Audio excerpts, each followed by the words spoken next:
김건희 특검팀이 서울구치소를 방문해 윤석열 전 대통령에 대한 체포영장 집행을 시도했습니다. 다만 윤 전 대통령이 완강하게 거부하면서 결국 실패했는데요. 이와 관련한 내용 두 분과 나눠보겠습니다. 조기현 민주당 법률위 부위원장, 박용찬 국민의힘 영등포을 당협위원장 두 분과 함께합니다. 두 분 어서 오십시오. 예, 안녕하세요. 예. 자, 특검팀이 윤 전 대통령이 수감된 서울구치소에 찾아가서 총 4차례에 걸쳐 체포영장 집행에 따르라고 요구를 했습니다만 윤 전 대통령은 체포에 계속 불응했다고 합니다. 관련해서 정성호 법무부 장관과 또 여야 의원들의 이야기 먼저 듣고 오겠습니다. 이번 사안은 반팔 상하이를 정상적으로 입고 있다가 특검이 집행을 시도하자 그때 수의를 벗었고 특검이 나가자 바로 입었다고 합니다. 네, 전직 대통령이 이런 행태가 참으로 민망합니다, 사실은. 네. 어떻게 전직 대통령이 체면도 없이 옷도 안 입고 벌떡 들어 누워가지고 일어나지 않는 그런 추잡한 행동을 한. 괜히 불필요한 이런 가십거리로 희화화되지 않게끔 공정하고 엄정하게 다뤄주시기를 부탁드립니다. 네, 이렇게 여야 의원들의 이야기까지 들어봤는데요. 당시 상황이 공개된 것을 두고 윤 전 대통령 측은 특검이 피의자의 인격을 조롱하고 사회적 명예를 짓밟았다라고 이렇게 반발을 하고 있습니다. 일단 이 사안을 어떻게 좀 보셨어요? 윤석열 전 대통령 측의 반응이 이해가 안 됩니다. 이 상황을 누가 만들었습니까? 특검은 법원이 발부한 체포 영장에 따라서 적법한 법 집행을 한 것입니다. 그런데 수영복을 입고 있던 윤석열 전 대통령이 옷을 벗고 눕는 방식으로 저항을 했다는 거죠. 네. 그러니까 이 상황은 윤석열 전 대통령이 특검의 이 체포영장 집행을 막기 위해 스스로 자초하고 만든 상황입니다. 이 민망한 상황이 특검법에 따라서 당연히 브리핑을 통해서 공개될 가능성이 있다는 걸 모를 리도 없었을 겁니다. 그럼에도 불구하고 이러한 행위를 했다는 것은 어떻게든 이 적법한 법 집행을 거부하겠다. 이런 방식으로 내가 부당하게 당하고 있다라는 것을 결국 지지자들에게 보여주기 위해서 기획되고 준비된 행위로 볼 수밖에 없고요. 예. 있어서는 당연히 안 될 일이죠. 뭐 특검이 그 체포영장 집행이 위법하거나 부당합니까? 전혀 그렇지 않은 거죠. 당연히 법에 따라 체포영장을 집행하는 것이고 피의자인 윤석열 전 대통령은 응해야 될 법적 의무가 있습니다. 그래놓고 모욕, 망신 이런 단어를 쓰는 건 전혀 맞지 않는 상황입니다. 예. 법에 따라 체포영장을 집행하는 건데 오히려 윤 전 대통령 측의 반발이 이해가 안 간다라고 이야기를 해주셨거든요. 이 사안 좀 어떻게 보셨어요? 뭐 윤 전 대통령 입장에선 본인의 입장에선 일종의 저항권을 행사하는 거죠. 한번 생각을 해보면 특검이 윤 전 대통령을 만일 인치를 해서 조사를 한다 하더라도 과연 윤 전 대통령이 진술을 할까요? 아마 10중 8구 묵비권을 행사하지 않겠습니까? 그렇다면 특검 입장에선 체포영장을 집행해서 인치를 한다 하더라도 아무런 실익이 없다. 근데 이렇게 실익이 없는 행동을 왜 이렇게 잇따라서 반복을 하는 것일까? 네. 그 대목이 굉장히 궁금하고요. 그래서 지금 이제 윤 전 대통령 변호인 측에선 망신을 주기 위한 것이다. 인신 모욕이고 인권을 지금 모독하는 것이다. 그런 반응까지 격한 반응까지 나오고 있는데요. 예, 예. 지금 또 다른 각도에서 한번 보자면 그 구치소 수용소 독방 기온이 35도에서 36도라고 합니다. 굉장히 무더운 그러한 기온 아니겠습니까? 그런 기온에서 지금 건강 상태도 극히 좋지 않은 그런 상황. 그래서 옷을 다 이렇게 착용할 수 없는 그러한 측면도 없지 않아 있다라는 점을 우리가 고려해야 되지 않나 싶습니다. 네, 이 체포영장 유효기간 내에 조만간 특검이 재집행에 나설 것으로 보이는데 이번에는 안전사고가 우려돼서 집행을 중지했다. 다음에는 물리력을 행사하겠다라고 했습니다. 그럼에도 오늘과 같은 상황이 또 반복될 수 있는 건 아니겠습니까? 다음에는 대면 조사 가능할 거라고 보세요? 뭐 저는 특검이 그 적극적 의지를 가지고 체포영장을 집행하고자 하는 것 같습니다. 예. 그러니까 오늘 사실 뭐 지난번에 내란 특검도 구속영장에 기해서 강제 출석을 교도소를 통해서 구치소를 통해서 지휘한 바 있는데 그때도 불응했었죠. 근데 당시에는 특검이 직접 서울구치소에 가지 않았습니다. 이번엔 직접 가서 체포영장 집행을 직접 현장에서 지휘했기 때문에 윤석열 피의자가 어떤 방식으로 이 저항하는지를 눈으로 확인했고 서울구치소 측이 우려하는 이 사태를 어떤 방식으로 발생하지 않도록 할지에 대해서도 충분히 오늘 상황을 통해서 다음 집행에 대해서 검토가 됐을 거로 봅니다. 특검은 반드시 그 윤석열 전 대통령을 소환해서 조사를 직접 하겠다는 의지가 강하기 때문에 그러한 차원에서 오늘 직접적으로 물리력을 동원해서라도 다음에는 반드시 집행하겠다는 의지를 밝히고 있는 것이고요. 조금 전에 위원장님께서는 가도 진술 거부권을 행사할 건데 무슨 실익이 있냐 이렇게 말씀을 하시는데 예. 진술 거부권을 행사한다고 하더라도 준비된 조세의 질문은 전체가 다 이루어집니다. 다만 묵묵부답 내지는 어떤 그 당시의 상황이라 반응을 다 기재하게 돼 있고요.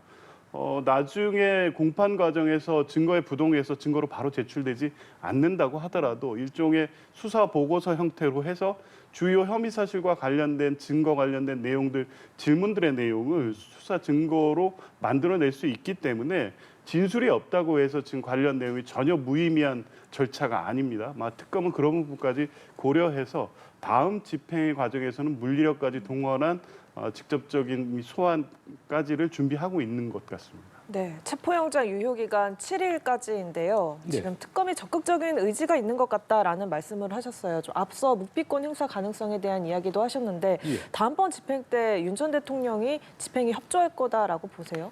저는 100% 거부할 거라고 보고 있습니다. 지금 그 체포영장 유효기간이 8월 7일인가요? 자, 그렇게 됐는데 지금 제가 결론부터 말씀드리면 재판에서도 충분히 증거조사와 사실관계를 다툴 수 있다. 그리고 특검 입장에서는 지금 소환조사가 불가능하다면 구치소에 방문해서 이루어지는 방문조사라는 과정도 한번 거쳐볼 만한데 방문조사 과정은 전혀 거치지 않고 바로 이제 체포영장을 집행하겠다. 이러한 태도가 다소 좀 감정적이지 않은가. 윤석열 전 대통령과 그다음에 조은석 특검 측의 양인 간의 어떤 감정 대립이 지금 격화되면서 이렇게 국민들 보기에 민망한 상황에 연출되는 것이 아닌가 그렇게 여겨지고 있고요. 이게 문재인 정권 때 형사소송법이 개정이 돼서 검찰에서 실시한 피의자 신문조서 이게 재판에 가면 증거 능력이 인정되지 않습니다. 형사소송법이 개정이 된 거죠. 그만큼 이제 검찰 조서의 어떤 유효성에 대해서 시간이 갈수록 약화되고 있는 그런 상황이기 때문에 결국에는 재판정에 가서 다 모든 것을 다툴 수밖에 없다. 그래서 특검에서 의혹을 가지고 수사를 하는 건 좋지만 과도한 그런 의혹을 가지고 이번 사건에 임할 경우 자칫 우리가 원하지 않는 그러한 갈등 그리고 충돌 사태까지도 배제할 수 없을 것이다. 그렇게 우려되고 있습니다. 예. 조만간 이제 특검이 재집행에 나설 것으로 보이기 때문에 이 사안은 계속해서 저희가 지켜봐야 될 것 같습니다.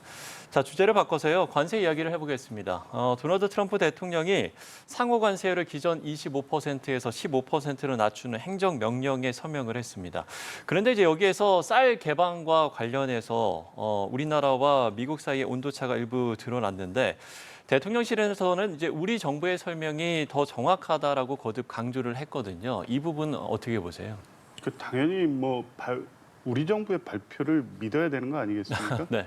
그리고 특히 명확하게 쌀 시장의 추가 개방이라든가 30개월령 이상의 소고기 개방은 없다는 점을 분명히 밝혔습니다. 예. 논의되지 않았다고 밝혔고요. 오늘 구윤철 장관 귀국하면서 이 부분을 또 물었는데 백악관의 브리핑의 의도는 모르겠지만 분명한 것은 쌀 개방 관련된 협의가 없었다는 것을 분명히 했습니다. 아마도 트럼프의 주 지지 기반이 판벨트라고 해서 중서부 농업 지역 아닙니까? 아마 이번 관세 협상이 일본도 마찬가지고 지지층들의 요구가 강하게 작용하고 있을 겁니다. 네네. 쌀시장 개방이라든가 농축산 개방을 이번에 관세 협상에 연계해서 해달라는 지지층의 요구가 강하게 작동하고 있을 것이고요. 그래서 관세 협상이 발표될 때마다 실제 어떠한 성과를 내왔는지 자기 지지층들에 보여줘야 될 부분도 있습니다. 그래서 아마도 정확한 의도는 모르겠지만 백악관의 그런 브리핑은 트럼프 지지층을 의식한 정치적 수사일 가능성이 매우 높은 거죠. 여러 가지 상황을 종합해 보면 쌀 시장 추가 개방이라든가 소고기 개방 관련된 내용이 논의되지 않았다는 우리 정부 발표가 더 신뢰성이 있다고 보고요. 이미 이 미 농산물 수입 관련해서는 99.7%가 개방되고 있고 이번 아마 협상 과정에선 검역 과정에 대한 논의는 있었던 것 같습니다. 네네. 이런 내용을 결부시켜서 실질적으로 이루어지고 있는 농산물 개방을 좀 다소 과장해서 표현한 게 아닌가 이렇게 보입니다. 예, 미국의 반응은 이제 정치적 수사일 것이다 이렇게 이야기를 해주셨는데 오늘 구윤철 부총리가 귀국한 자리에서도 쌀 추가 개방은 전혀 논의가 없었다 이렇게 다시 한번 이야기를 했거든요. 그렇죠. 뭐 저희 당 입장에서도 이제 현재 우리 정부의 입장을 믿고 싶습니다. 그런데 우리가 좀 더 냉철하게 이 상황을 좀 지켜봐야 될 것이다. 웬고하니 협상, 거래라고 하는 건 상대방이 있지 않습니까? 네네. 그리고 그 상대방이 미국이라는 상당히 우월적 지위를 가지고 있는 그러한 상대방 아니겠습니까? 근데 그 미국이라는 상대방이 쌀을 언급하면서 역사적인 시장 개방을 할 것이다. 그렇게 얘기한 사람이 또 백악관의 대변인 아닙니까? 그리고 도널드 트럼프 대통령도 쌀 시장이 완전 개방됐다라고 공개적으로 언급을 했고요. 그래서 협상 상대방이 저런 이야기를 잇따라 내놓을 때는 뭔가 사연이 있고 곡절이 있지 않겠느냐. 그래서 앞으로 있을 그 이재명 대통령과 도널드 트럼프 대통령 간의 한미 정상회담에서 예. 이 문제가 다시 재점화될 가능성도 우리는 배제할 수 없다. 따라서 이 쌀 시장 개방에 대한 우리의 논리와 입장 그리고 협상 상황에서 있었던 그런 대화 내용에 대해서 다시 한번 재점검하는 그러한 꼼꼼한 대응 전략이 필요하다고 생각합니다. 네, 알겠습니다. 자, 이제 다음 주 월요일부터 이재명 대통령은 닷새간의 첫 여름 휴가에 들어가는데요. 역대 대통령들이 휴가지로 이용해온 저도에 머물 예정으로 보입니다. 이 휴가 기간 동안에 재충전을 하면서 한미 정상회담 준비도 할 것으로 보이는데 이 휴가 직후로 예정된 좀 중요한 일정들도 있죠. 그렇습니다. 뭐 일단 대통령 집무실을 떠나기는 하지만 업무의 연장일 수밖에 없을 것 같습니다. 예. 근데 다소 여유를 갖고 예정돼 있는 아직 날짜는 확정되지는 않았습니다만 트럼프 대통령과의 한미 정상회담이 곧바로 이어질 가능성이 높고 이번에 타결된 관세 협상 관련된 후속적인 뭐 조치 이런 부분도 확인할 필요가 있을 겁니다. 아마 협상단에서 실시간으로 보고를 계속 받고는 있었지만 실제 있었던 구체적인 사안 그리고 추후 후속 과제 등에 관련해서도 아마 협상단의 추가적인 보고도 있어야 될 것 같고요. 이제 이런 내용들이 종합되어야만 한미 정상회담이 성과적으로 이제 진행될 수 있기 때문에 아마 대통령께서는 이번 휴가 기간 역시 주요 국정에 대해서 고민하고 뭐 준비하는 그런 시간이 되지 않을까 싶습니다. 네, 대통령실에서 이 대통령이 휴가 기간에도 계속해서 주요 국정 현안을 계속 챙길 거다라는 방침을 전하기도 했는데 대통령 휴가에 대한 이야기 해볼까요? 대통령 휴가가 과연 휴가라고 할 수가 있겠습니까? 지금 뭐 외교적으로는 한미 정상회담을 지금 코앞에 앞두고 있고요. 예. 그다음에 이제 국내 경제 상황이나 여러 가지 상황도 녹록치 않은 상황. 거기다가 지금 이제 또 수재 피해까지 얼마 전에 있지 않았습니까? 네. 그래서 대통령의 휴가는 결코 휴가가 아니다. 그렇게 생각하고 가시는 게 속편하지 않나 그렇게 생각합니다. 예, 알겠습니다. 자, 주제를 바꿔보겠습니다. 방송 3법과 노란봉투법 등 쟁점 법안들이 법사위에서 여당 주도로 통과됐습니다. 통과 과정에서 여야가 충돌을 했는데 이 이야기 먼저 듣고 오겠습니다. 절차적으로 국회법을 준수했기 때문에 문제가 없을 거라고 판결을 두고 시간이 길어지면 길어질수록 법사위가 정쟁에 휘말릴 가능성이 있고 그걸 마무리 짓고 정상적인 법사위를 운영하는 것이 바람직하다라고 판단돼서 했고. 더 완벽한 안보다는 속도가 중요하다는 이재명 대통령의 속도전 하명을 몸바쳐 실현하기 위해 국회에서 재검토해달라는 대한민국 경제, 산업계의 간곡한 요청을 외면했고 민주당 의원들은 거수기가 되었고 네, 이렇게 여야의 반응을 듣고 오셨는데요. 이번에는 박용철 위원장께 먼저 질문을 드리면 지금 이제 오늘 법사위에서 처리된 법안이 만약에 4일 본회의에 불가된다면 국민의힘은 지금 이제 필리버스터에 나선다라는 거죠? 그렇죠. 뭐 저희가 할 수 있는 수단이 많지 않지 않습니까? 그래서 필리버스터도 뭐 24시간 지나면은 뭐 이제 효력이 다 떨어지지 않습니까? 예, 예. 그럼에도 불구하고 저희가 또 할 수 있는 모든 수단을 다 동원을 해야 되고 예. 더 나아가서 이제 뭐 극단적인 경우 저희가 민주당 집권 여당에서 더 이상 우리의 요구를 귀 기울이지 않을 경우 이제 거리로 나갈 수도 있고요. 예. 저는 기본적으로 지금 민주당과 집권 여당에서 왜 이렇게 방송악법과 노란봉투법 또 상법 개정안 얼마 전에 한번 개정하지 않았습니까? 그런데 또 2차로 또 더 센 상법 개정안을 통과시키겠다. 지금 경제 상황이요. 저도 뭐 지역구 현장을 거의 매일매일 돌아다니고 있지만 정말 처참한 상황입니다. 거기다가 지금 미국으로부터 온갖 지금 압박을 받고 있지 않습니까? 아직 끝난 게임이 아니거든요. 한미 정상회담에서 또 다른 청구서가 또 이제 제시가 될 텐데 이렇게 어려운 상황에서 기업을 옥죄고 세금을 때려 넣고 지금 이렇게 강한 드라이브를 걸어서 과연 누구에게 도움이 되는 것이죠? 딱 한 군데 민주노총 즉 노동조합에서 굉장히 환영할 만한 일이지만 그러나 노동조합도 기업이 살아야 노동조합이 있는 거 아니겠습니까? 그 같은 차원에서 지금 방송 3법과 노란봉투법 이 두 법만은 정말 집권 여당에서 재고해야 될 것이다. 오늘 그 국회 상임위에서 진행되는 과정을 보니까 예. 절차적으로도 문제가 있더라고요. 반대 토론을 하겠다는데 반대 토론마저도 받아주지 않는다. 거기다가 숙성 기간도 한 5일을 거쳐서 충분히 수기 민주주의가 숙성된 상태에서 법안의 진도가 나와야 되는데 법안을 진행시키는 과정에서 그런 절차적인 정당성마저 지키지 않는다. 이거는 뭐 집권 여당의 횡포가 아니라고 이야기할 수가 없습니다. 예, 지금 이제 여야가 협상이 되지 않고 있는 상황인데 국민의힘의 입장을 이야기를 해주셨습니다. 민주당의 입장은 어떤 겁니까? 그 노란봉투법하고 이 방송법 개정안, 상법 개정안이 어제 오늘 제출돼서 논의도 없이 지금 민주당이 강행 처리한 겁니까? 아니지 않습니까? 이게 과거에 정부 여당이 특정 법안을 강행 처리할 때는 날치기 처리라고 야당이 비판하는 적이 있습니다. 그걸 저지하기 위해서 나서기도 했죠. 그때는 정말 제대로 된 논의 과정 없이 일방적 처리를 하는 상황이 있었기 때문에 이제 그런 경우는 뭐 문제될 수 있지만 예. 이번 법안 같은 경우에는 벌써 몇 차례 국회를 통과했고 대통령 거부권이 수차례 행사된 법안입니다. 그 사이에 그 이전에 이미 충분한 여야 협의가 있었고요. 국회 논의 테이블에 올라온 것도 벌써 몇 년이 지난 법안들입니다. 지금 와서 반대 토론을 한다, 숙성 기간이 필요하다, 필리버스터를 한다. 이 법안 내용에 대해서 토론이 안 돼 있고 국민들이 모르시는 내용입니까?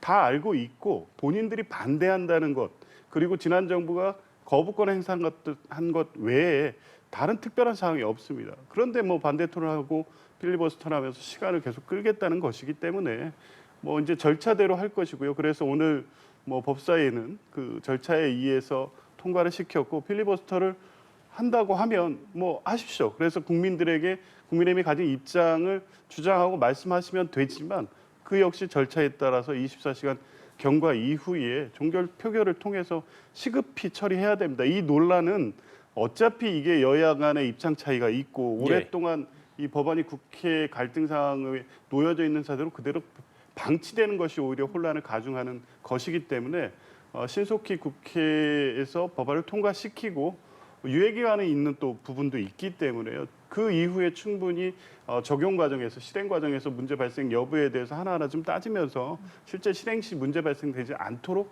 하면 됩니다. 언제까지 국회에서 이 법안을 붙잡고 있겠다는 것인지 이해하기 어렵습니다. 제가 한 가지 추가해서 첨언을 예, 해드리자면 짧게 반론. 우선 노란봉투법 같은 경우는 우리 국내 기업뿐만 아니라 얼마 전에 유럽 상공회의소 측에서 우리들 기업들 전부 다 유럽 기업들 다 철수시키겠다 그렇게 하소연하지 않았습니까? 이 노란봉투법이 존재하는 한 더 이상 기업을 운영할 수가 없다. 그리고 우리 국내 기업들도 이 노란봉투법이 존재하는 한 과연 대한민국에서 기업을 할 수 있을 것인가 그런 하소연을 그동안에 꾸준히 제기해 왔습니다. 그러니까 이게 여야 간의 의견 대립이 아니라 국민적 정서, 기업적 정서가 오래전부터 이 노란봉투법은 정말 큰 문제가 있다라는 그런 이견이 오랜 기간 제시가 되어 왔고요. 그다음에 방송 3법 같은 경우도 사장 추천위원회, 또 임명동의제, 편성위원회 이 모든 중요한 대목에 다 노조의 동의 없이는 단 한 발짝도 나갈 수 없는 그러한 구조로 지금 방송 3법 개정안이 짜여져 있다. 따라서 이게 예를 들어서 뭐 SBS나 뭐 YTN 같은 민영 회사들마저도 노조 동의 없이는 편성권도 그리고 경영권도 행사할 수 없는 이게 민영회사입니까? 아니면 노영회사가 되는 겁니까? 그래서 이 방송사법 개정안은 정말 방송계 내부뿐만 아니라 많은 국민들도 도저히 이런 상태로 공정방송이 이루어질 수 있겠는가 하는 그러한 커다란 의구심을 나타내고 있다. 그 말씀을 꼭 드리고 싶습니다. 예, 마찬가지로 짧게 반론 듣겠습니다. 일단 노란 봉투법 관련해서요. 발생하지 않은 위험을 너무 과장해서 기업 경영에 심각한 타격이 올 것처럼 위험을 조장하고 있다고 봅니다. 뭐 유럽 상공회의소의 입장 같은 경우에도 그런 극단적인 상황일 경우를 예시했다고 다시 밝히고 있고요. 경총에 그 입장 발표한 요구가 있었다는 얘기도 있습니다. 그러니까 뭐 유럽 상공회의소가 노란봉투법이 발효되면 바로 철수하겠다 이런 입장이 아닌 겁니다. 실제 적용 과정이 어떻게 될지에 대해서 당연히 뭐 이 유럽 상공회의소라든가 암참 등 지켜보겠죠. 그런데 실제 우려하는 상황이 발생되지 않을 겁니다. 노조법 2조 같은 경우에 사용자 정의에 대해서는요 이미 이 법 개정하지 않더라도 법원에서 판례로 사용자의 범위를 어떻게 할지 정해놓은 기준이 있습니다. 하청기업이 무조건 원청기업을 상대로 교섭을 요구하고 그에 응하지 않으면 형사처벌을 대고 이런 상황이 발생하지 않습니다. 그 요건에 맞을 때 매우 제한적으로 적용이 가능한 법률이기 때문에 예. 지금 경영계에서 이 주장하는 것처럼 기업 경영에 심각한 타격이나 위축을 초래할 법안이 아니라는 점은 분명하고요. 네. 방송 3법 역시도 지금까지 계속 논의되어 왔고 이게 노조를 바로 연결시키는데 편성위원회 같은 경우에도 왜 노조라는 표현을 써서 노형방송 이렇게 연결시키는지 모르겠습니다. 구성원들의 대표가 참여해서 편성의 자율성과 공정성을 확대하자는 취지 아닙니까? 이렇게 보셔야지 이 방송 3법의 문제를 언론노조, 민노총하고 단순 연결시켜서 마치 노조가 방송을 좌지우지하는 것처럼 과장하는 것 역시 실제 법안이 발의됐을 경우에 이 기대되는 효과와는 다른 측면이라는 부분을 분명히 말씀드립니다. 네, 예. 쟁점 법안이니만큼 두 분께서도 의견차가 굉장히 큰 상황인 것 같습니다. 자, 오늘 경제 상황을 좀 살펴보면요. 코스피가 4% 가까이 폭락했습니다. 일단 대통령실에서는 코스피 등락은 세제 개편 충격이 아니다라는 입장을 내놨습니다만 세제 개편안에 대한 실망감이 반영됐다는 분석도 나오고 있는 상황이거든요. 이 실망 여론이 거세니까 하루 만에 김병기 원내대표가 세제 개편안의 재검토를 시사하기도 했고요. 현 상황 어떻게 보고 계십니까? 뭐 전혀 영향이 없다고 볼 수는 없을 것 같습니다. 뭐 다른 어떤 이 각국 전체 세계 증시와는 다르게 오늘 갑자기 우리 증시만 폭락했기 때문에 예. 세제 개편안의 영향도 일부 있었던 것 같지만 그것 때문이 바로 연결되냐 또 그렇게 보이지 않는 측면도 있습니다.